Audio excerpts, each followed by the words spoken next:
After a difficult start to the season, the Toronto Raptors continuously are preaching process and patience for their fans, but considering how things are going, they really shouldn't be, and I'm going to explain why in today's video. Let's get into it.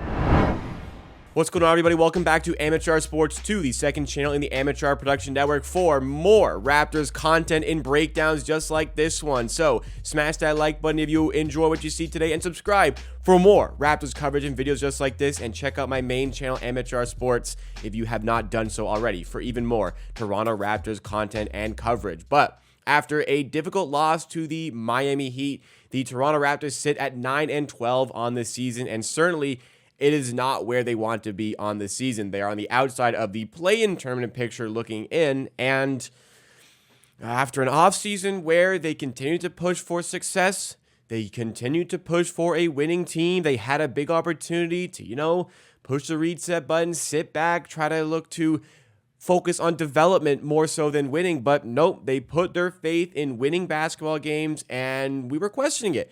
We were questioning whether or not this team was equipped to do so. Now, we felt like this team was certainly good enough to be a play-in team, and they aren't even hitting that metric right now. But a lot of season to go. I understand all of that. But amidst the troubles here, 3 games below 500, a game coming up, yes, against the Charlotte Hornets, but to be honest, the schedule as a whole isn't kind for the next little while, other than 2 games against these Charlotte Hornets, and they aren't a free win exactly. Nobody is a free win for the Toronto Raptors this season. So amidst the struggles this season, and you have to say it's been struggling with a 9-12 record, the Raptors continue to preach the process and continue to preach patience to their fans. And a recent article by Michael Grange on Sportsnet highlights this aspect about the team after, seeing Kyle Lowry have such an impact on winning for the Miami Heat. My goodness, could the Raptors use a player like that right now? So process and patience. I won't fault Michael Grange for using this terminology, because it's really the terminology that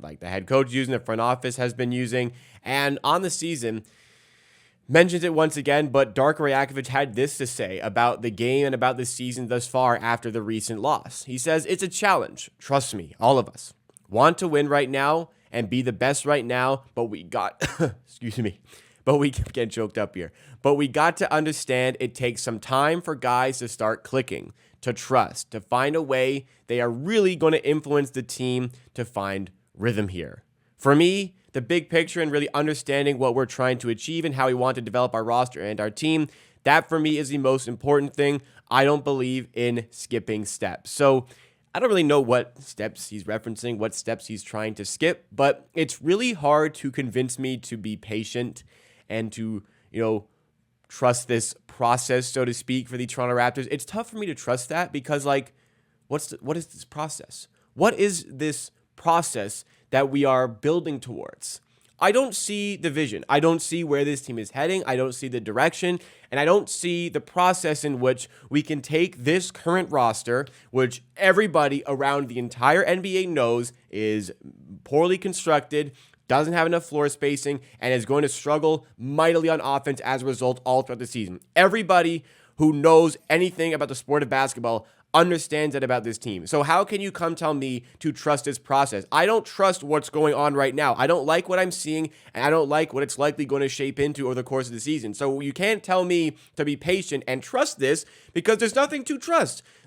When there is a construction project going on in my area, a lot of times, or anywhere, when you see an open construction site that's just in the early stage of the construction, a lot of the times they'll have a rendering image of what the building or what they're actually working on, what it's going to look like when it's finished. Then you go, oh, okay, it'll get to that point. I can trust that it's going to happen there. But for the Raptors, what are we building towards? What is the process trying to get us to? What is the end goal of this whole thing? Obviously, the team wants to go win a championship, but what are the steps in which we are taking to try and do that? We have 3 key players. Well, honestly, we got to backtrack. That's 2 key players now on expiring contracts, and OG and Siakam. Trent is on an expiring contract. He's not even a key player at this point with the way he's playing this season. But 2 key players on expiring contracts. The so-called centerpiece you want for your team going forward, Scotty Barnes, you have done absolutely nothing to make his life easier on the court and put shooters and floor space around him to get the most out of him. So, what are we doing here? Don't tell me to be patient with this whole thing and to trust this process when there's no definitive process in place for this team to improve. Like, we are just trudging along here. The only thing that we're getting out of this season right now is that Scotty Barnes is getting better, is developing a three-point shot, is developing into a tenacious defender, like a do-it-all sort of player. That, like, if we didn't have that this season, what the hell else would we have? Like, 9-12, Siakam looks like he's regressed compared to last season. OG is still OG. He's the same player that he's been. Gary Trent's regressing. Achua doesn't look any better than he did last season. Malachi Flynn barely looks any better than he did last season. So, like, where is the development taking place other than Barnes? And if that's going to be, like, the only thing we're developing and we're not winning, like, I'd rather just buy into the development completely and take that step back and bring in players that are going to actually help this player. So, like, what is this process we're trying to do here? I get Darko wants to work on development with guys, but who are we developing? What strides have been taken since last season with this team, with a lot of these players?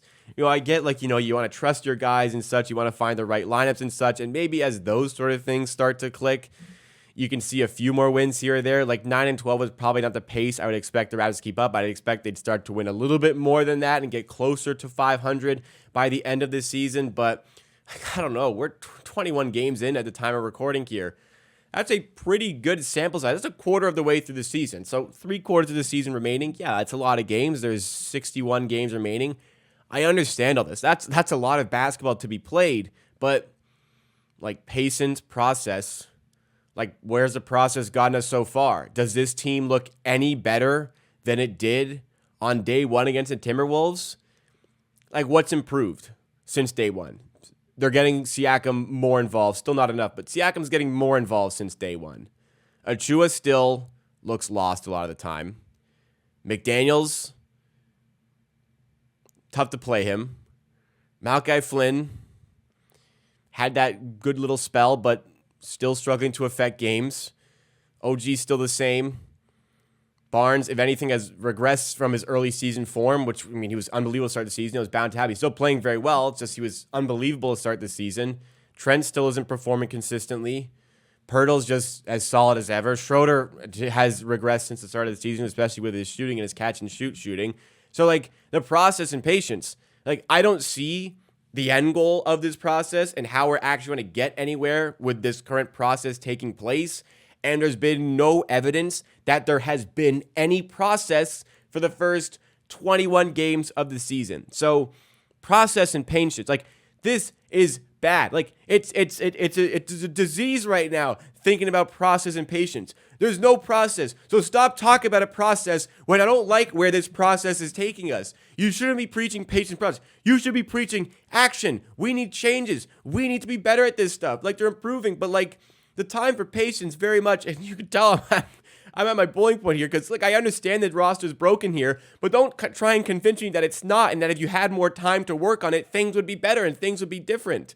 Like, sure, things can improve a little bit, but how different are they going to be? You have so many stretches of games where you can go 6 straight minutes without scoring. You can do that. The Raptors can have 3 separate stretches in a single game where they get like 2 points in 6 minutes, and the other team goes on a double-digit run. Like, 3 times the same game, they can do that. But in spite of that, in spite of those deficiencies, they have good enough players that they can still make that game close and still make you feel like, hey, they could have won that game still. So talent is here, fit is not. Stop trying to tell me that if you have more time, the fit is all of a sudden going to start to make more sense. You need to be preaching changes, not process, not patience, because I'm running out of patience because I don't see a process in place. And that's all there really is to it. So what do you guys think? Am I just losing it? Do we need to be patient? Do you trust this current process in place in Toronto? Give me your opinions in the comments down below, because you know how I feel. Smash that like button if you enjoyed. Subscribe for more Raptors content like this. Check out my other 2 channels. The red one is my main channel. The gold one is the reactions channel. Check out this video you may enjoy. Subscribe to this channel, and I'll see you again next time for another video.